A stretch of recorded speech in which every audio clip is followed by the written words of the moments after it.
है, जहां के मोरहाबादी मैदान में 28 नवंबर 2025 को हेमंत सोरेन के नेतृत्व वाली दूसरी बार बनी सरकार को 1 साल पूरे होने पर कार्यक्रम का आयोजन होगा और इस दौरान सरकार अपनी उपलब्धियों को दिखाने का काम करेगी और चयनित अभ्यर्थियों को नियुक्ति पत्र देगी। इसे लेकर के यहां एक और सत्ता पक्ष में खुशी और उत्साह है, तो वहीं बीजेपी ने सरकार के इस कार्यकाल को फेल बताया।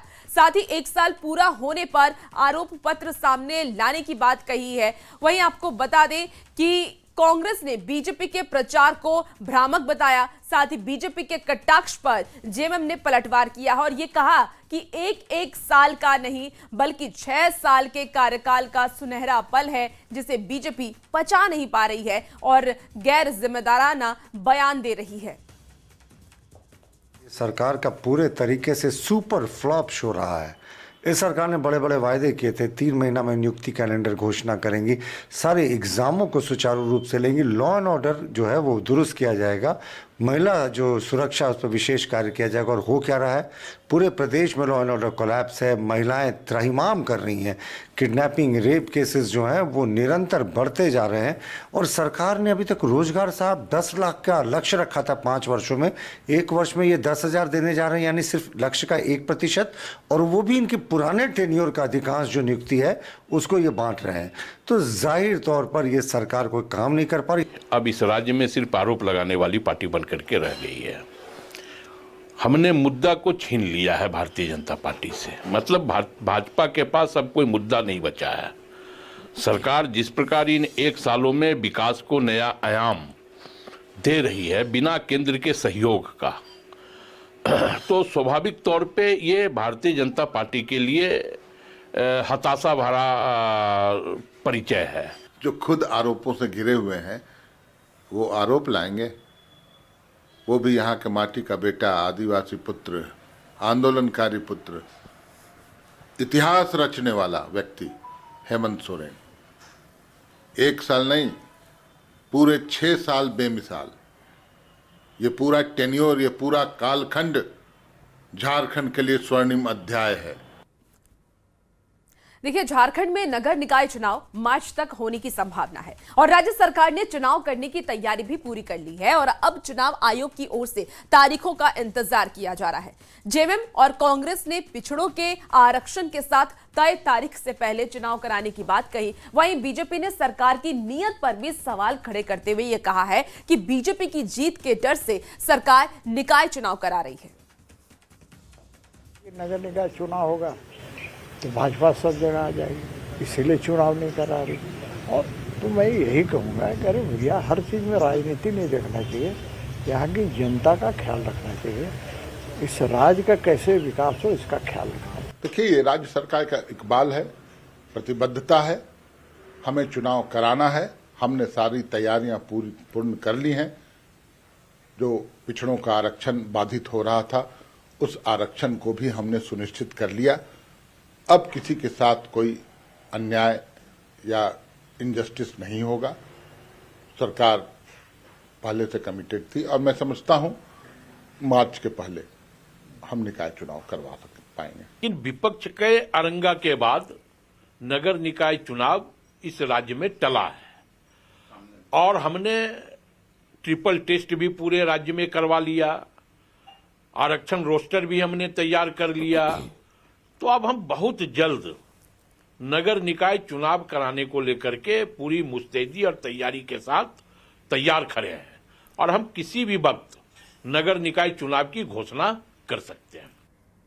देखिए, निकाय चुनाव में जितनी देरी हो रही है, सियासत उतनी ही तेजी से बढ़ रही है। झारखंड में निकाय चुनाव में देरी को लेकर के आपको बता दें कि सियासत तेज हो गई है। 30 मार्च से पहले होगा निकाय चुनाव। चुनाव में देरी पर बीजेपी ने निशाना साधा है। तो आपको इस वक्त की ये बड़ी खबर, इसी बीच खबर रामगढ़ से भी आ रही है, जहां झारखंड के मुख्यमंत्री हेमंत सोरेन आज हेलीकॉप्टर से जाएंगे और दादा सोबरन सोरेन के शहादत दिवस समारोह में हिस्सा लेंगे और उनके साथ उनकी पत्नी और गांडे विधायक कल्पना सोरेन और विधायक बसंत सोरेन सहित झारखंड के कई मंत्री और विधायक हिस्सा लेंगे।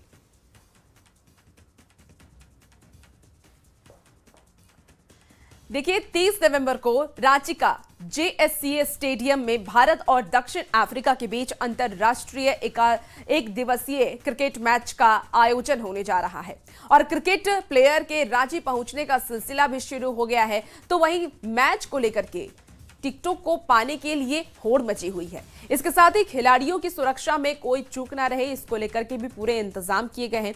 इसी आपको बता दें कि रांची पुलिस भी इसको लेकर के काफी ज्यादा गंभीर है। एयरपोर्ट से लेकर के होटल और स्टेडियम तक में सुरक्षा के व्यापक इंतजाम किए गए हैं। तो ये मैच काफी दिलचस्प होने वाला है। भारत और दक्षिण अफ्रीका के बीच 30 नवंबर को ये मैच है और उसके पहले देखिए ये पूरी तैयारी की जा रही है। फील्ड को पूरी तरीके से तैयार किया जा रहा है क्योंकि मौसम भी में भी बदलाव हो सकती है, बारिश हो सकता है, इसको लेकर के अलर्ट है। लेकिन उसके पहले पूरी तैयारी देखिए कर ली गई है।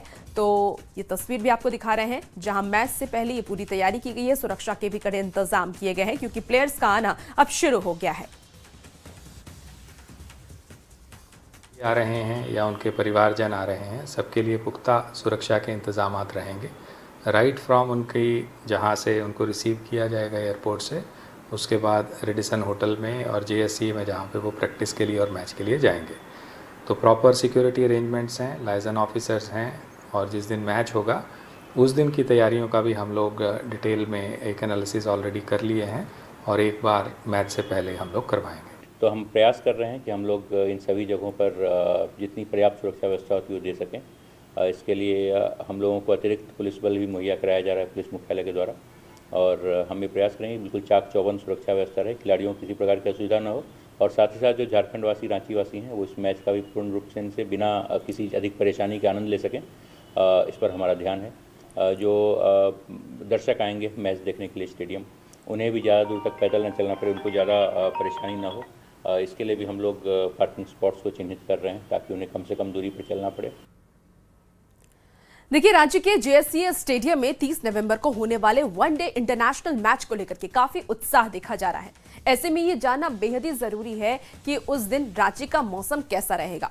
मौसम विभाग के मुताबिक उस दिन रांची में हल्के बादल छाए रहेंगे और शाम तक हवा की गति भी तेज हो सकती है, जो पहले फील्डिंग करने वाले गेंदबाजों को कुछ मदद कर सकता है। ये अभी के टाइम में आप देखते हैं कि शाम में नॉर्मल जब खुला आसमान होता है तो 6:30-7 बजे के आसपास से थोड़ा थोड़ा ड्यू चालू होता है, जो कि देर रात में थोड़ा सा और गहरा आता है। तो बादल होने की वजह से भी आप देखेंगे थोड़ा सा जो पारा मिनिमम जो बढ़ेगा या टेम्परेचर उतना जल्दी फॉल नहीं करेगा। तो ड्यू आएगा बट वो हो सकता है कि थोड़ा सा 1-2 घंटे डिले में आए, बट क्योंकि मॉइस्चर आ रहा है तो ड्यू जब आएगा तो हो सकता है कि अच्छा खासा ड्यू भी आए। बट यही है कि 7-8 बजे के बाद ही में ड्यू आने के ज़्यादा चांसेस हैं, बट ड्यू आएगा तो फिर अच्छा ड्यू आने की संभावना रहेगा। खबर क्रिकेट जगत से जुड़ी हुई है, जहां राजधानी रांची में 30 नवंबर को इंडिया साउथ अफ्रीका का मैच खेला जाएगा और इसको लेकर के तैयारियां भी पूरी कर ली गई हैं। अब इसे लेकर क्रिकेट प्रेमियों की दीवानगी भी देखते बन रही है। लोग लाइन में खड़े होकर के अपनी बारी का इंतजार करते नजर आ रहे हैं, कब उन्हें टिकट मिले और कब वो विराट कोहली, रोहित शर्मा को देख पाए। ये रिपोर्ट आपको दिखाते हैं।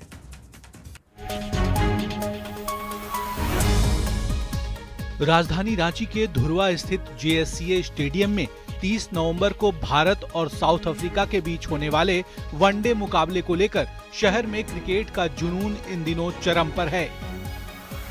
मैच का रोमांच अभी शुरू भी नहीं हुआ है, लेकिन रांची की सड़कों पर एक अलग ही उत्साह दिखाई दे रहा है।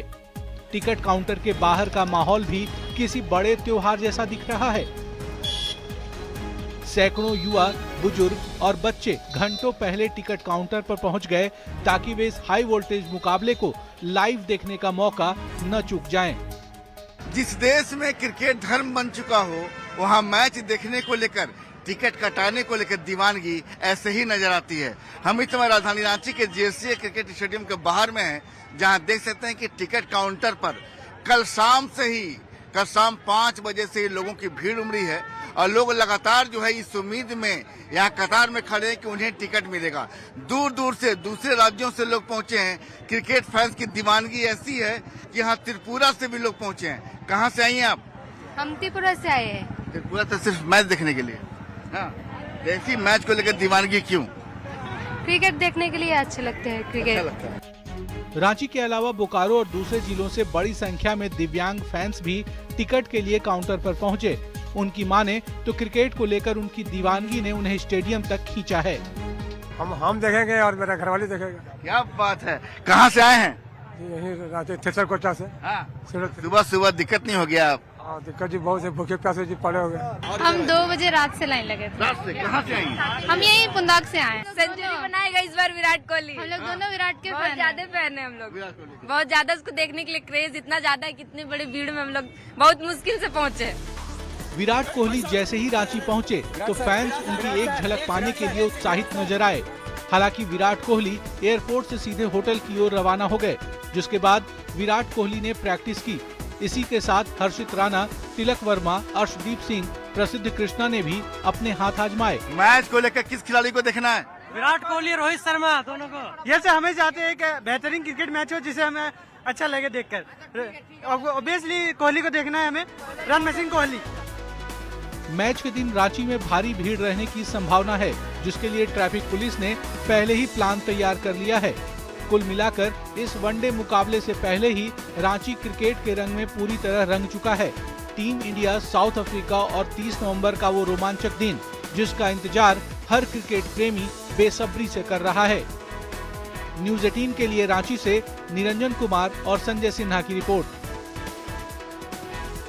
खबरों में आगे बढ़ेंगे। खबर गिरिडीह से है, जहां के सीसीएल क्षेत्र में कबरीबाद माइंस के पास अवैध कोयला तस्करी के खिलाफ पुलिस ने बड़ी कार्रवाई की है। पुलिस ने छापेमारी के दौरान 5 बाइक पर लदे भारी मात्रा में कोयला जब्त किया और सभी बाइक को मुफस्सिल थाना लेकर के गए।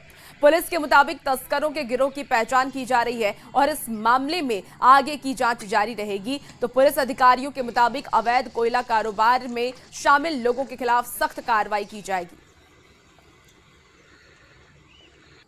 हमने कुछ बाइक्स भी पकड़ी है और दिन भर भी कार्रवाई चलती रहेगी। लगभग यहाँ पे चोरों के द्वारा कुछ स्टॉक किया गया है, लगभग 20 टन कोयला है, वो भी जब्त कर लिया गया है।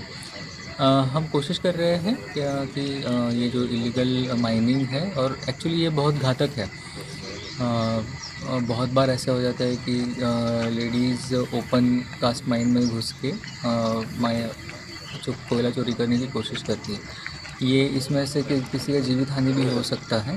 हम कोशिश कर रहे हैं कि ऐसा ना हो और ये जो इलीगल जो बिजनेस फल फूल रहा है उसके ऊपर काबू पाए। देखिए, धनबाद में लगातार हो रहे कोयला चोरी को लेकर के नेता प्रतिपक्ष बाबूलाल मरांडी ने भी अब निशाना साधा है और सरकार पर कई गंभीर आरोप लगाए हैं। बीजेपी ने कोयला चोरी पर सवाल उठाते हुए कहा कि जिस तरह की बातें सामने आई है उससे सरकार को गंभीरता से लेना चाहिए और मामले की निष्पक्ष जांच करानी चाहिए। वहीं जेएमएम ने सारे आरोपों को बेबुनियाद बताया। साथ ही कांग्रेस ने बीजेपी के आरोपों को गंभीरता से नहीं लिए जाने की बात कही।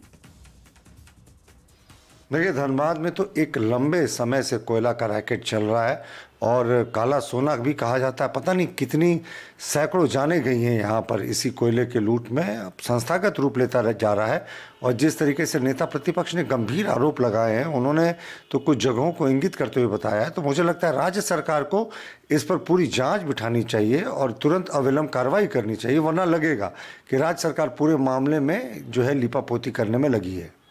जो राजनीतिक दल एक अपराधी को महिमा मंडित करे, एक अपराधी के इनकाउंटर पे उस अपराधी को समाज सेवक बता दे, जो राजनीतिक दल वोट चोरी के माध्यम से सत्ता में आए, तो उसे आरोप लगाना उसके लिए कोई बहुत नई बात नहीं है। लेकिन हमें यह लगता है कि हम पूरी अपनी जवाबदेही और जिम्मेवारी के साथ इस राज्य को विकास के पटरी पर दौड़ाने का काम कर रहे हैं। जब जिस आरोप में कोई तथ्य नहीं है, कोई साक्ष्य नहीं है, कोई सच्चाई नहीं है, कपोल कल्पित बातें, सिर्फ बस एक पटकथा लिखकर उस अनुसार ये चल रहे हैं, घोटाले की बात करते हैं, कोयला तक। अरे आपने तो नींव रखी थी। धनबाद में माफिया राज की शुरुआत बाबूलाल जी के कार्यकाल में हुई थी। पलामू से है, जहां 1.5 दशक से बंद पड़ा एशिया का नंबर 1 कोयला प्रोडक्शन करने वाला राजहरा कोल माइंस चालू करने को लेकर के अब सीसीएल प्रबंधन ने काम शुरू कर दिया है। देखिए, राजहरा कोल माइंस चालू होने से 15,000 लोगों को रोजगार मिलेगा और इस नए प्रोजेक्ट की शुरुआत में 40 लाख टन कोयले का भंडारण है। जानकारी के मुताबिक दिसंबर के आखिरी सप्ताह से प्रोडक्शन चालू हो जाएगा, जिसकी पहल पलामू सांसद विष्णु दयाल राम ने की थी। लंबित राजहरा कोल माइंस अब फिर एक बार शुरू होने जा रहा है। इसको लेकर के राजहरा कोलियरी में आप देख सकते हैं कि उसका खुदाई का काम, ओबी का हटाने का काम शुरू हो गया है। आप देख सकते हैं। आपको बता दूं कि राजहरा कोलियरी लंबे समय से ये बंद पड़ा कोल माइंस है और आपको बता दूं कि ये एशिया का नंबर 1 कोयला यहाँ से निकलता है, प्रोडक्शन होता है। और किसी मामले को लेकर के खासकर राजहरा कोलियरी चालू करने को लेकर के पलामू सांसद विष्णु दयाल राम ने कुछ साल पहले इसकी आधारशिला रखी थी और उसके बाद से भी कार्य निर्माण जो प्रोडक्शन कार्य है वो शुरू नहीं किया गया था। बहुत आएगा, पूरा जो गांव का आदमी सब बाहर प्लान करता है, अब यहीं काम करेगा अपना। कितना साल हो गया होगा? लगभग वही समथिंग 15 साल से हो गए ज्यादा। 15 सालों से बंद पड़े राजहरा कोलियरी का वहाँ के लोगों में ऐसा हो गया था कि अब कभी खुलेगा ही नहीं, इस टाइप का लोग महसूस कर रहे थे। लेकिन राजहरा कोलियरी के खुलते वहाँ की जनता में खुशी की लहर दौड़ गई है। नीलकमल, न्यूज़ 18 पलामू। इसी बीच देखिए, जमशेदपुर के सीताराम डेरा इलाके में अतिक्रमण के खिलाफ जेएनएसी और इसके साथ ही जुस्को की ओर से बड़ा अभियान चलाया गया। इस दौरान सैकड़ों घर और दुकान ध्वस्त किए गए। प्रशासन की कार्रवाई से लोग नाराज भी दिखे और बिना नोटिस दिए कार्रवाई का आरोप भी लगा दिया। पूरी खबर आप इस रिपोर्ट के जरिए देखिए।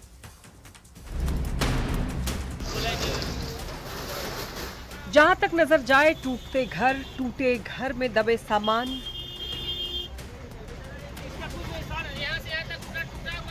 हैरान परेशान और नारेबाजी करते हुए लोग।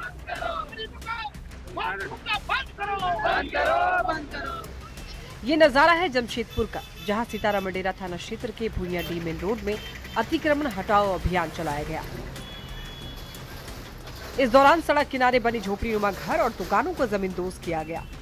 जेएनएसी और जुस्को प्रबंधन की इस कार्रवाई से अतिक्रमणकारियों में हड़कंप मचा रहा। करीब 6 घंटे तक चले अभियान में 10 जेसीबी की सहायता से सैकड़ों घर, दुकान और होटल ध्वस्त किए गए। अभियान की जद में आए लोगों की एक ही शिकायत थी, अतिक्रमण हटाने से पहले चेतावनी क्यों नहीं दी गई। अरे टाटा कंपनी से भी जो गरीब आदमी है, हर जगह टूटा है, मिलता है, बसाया जाता है। लेकिन हम लोग मांग कर रहे हैं कि जिस तरह गरीब दुखी का जितना दुकान तोड़ा गया उसको कहीं ना कहीं बसाया जाए। कुछ नोटिस नहीं, कुछ नहीं, खाली आके बोलता है हटाइए, तोड़ दीजिए। हम लोग रोकने जा रहे, हम लोग का डंडा पुलिस भगा दिया, तोड़ के चले गया, सब उसी में डैमेज कर दिया। जिस तरह से जेसीबी चला है, अगर वो गैस सिलेंडर ब्लास्ट होता फिर क्या होता सर? लोग ये संज्ञान में आना चाहिए मेरे अनुसार कि बिना किसी सूचना के कोई भी डिमोलिस्टेशन ना हो। इस अभियान के पीछे की वजह हाईकोर्ट की कड़ी फटकार रही। जेएनएसी की अगर माने तो इस अभियान का मकसद सड़क चौड़ीकरण करना है। वहीं लोगों के विरोध को मौके पर मौजूद पुलिस अधिकारियों ने खारिज कर दिया। तो मामूली लोगों का जिनका दुकान टूट रहा है तो मामूली तो उनका विरोध रहता ही है, लेकिन ऐसा कुछ नहीं है जिससे लॉ एंड ऑर्डर में प्रभावित। घर नहीं है, सब किनारे में अपना घर दुकान सब ये अपना ये अतिक्रमण करके बनाया हुआ है, उसी को हटाया। तस्वीर देख सकते हैं कि बड़ी संख्या में, सैकड़ों की संख्या में जो घरों को ये पूरी तरह से नष्ट जमींदोज कर दिया गया है। हालांकि अब बस्ती के लोगों का साफ तौर पर कहना है कि हम सड़क का विरोध नहीं कर रहे हैं, हमें समय नहीं मिला जिसके चलते जो ये घर को तोड़ दिया गया। हालांकि अब देखना यह है कि इनका जो नुकसान हुआ है इसका मुआवजा कौन देता है। न्यूज़ 18 के लिए जमशेदपुर से आशीष कुमार तिवारी। खबरों का सिलसिला जारी है। वक्त हो चला एक बेहद ही छोटे